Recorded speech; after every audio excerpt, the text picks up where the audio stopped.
Doet hij het? Ja, op het reden laat geknipperd en geen master praat als een berenwipper. Nou, mooi.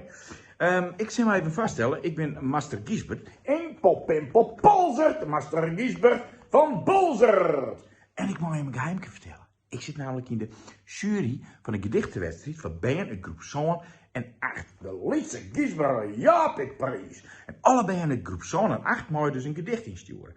En het maakt het net uit waar het ook hier. Het hoeft ik net te riemen. Het maakt het net uit hoe lang het is. Gewoon een mooi gedicht. Dat mooi, ik wil een rapper als ik graag een rapper was. Maar als dat ding gedicht dan instuurt voor 3 juli, dan maak ik stookans op die volbegeerde gouden veer. Ho, een gouden veer kind mij wel dan. Maar waar ontvang ik die veer dan?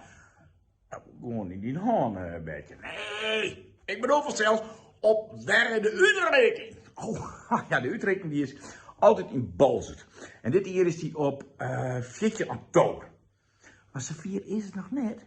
En je kunt nooit een gedicht insturen. Oh, dat ging zeker wel, meester. En mocht je maar de klasse nog help nodig hebben, dan kun je hem dat lezen in de show notes hieronder. En weet je hoe dat regelen we een keer. Nou, zul ik je hem gedichten meten?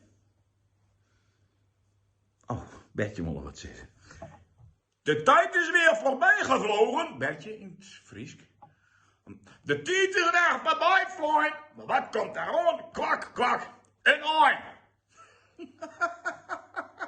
Snap, master? Een oin. Er komt een oin aan. Nou ja,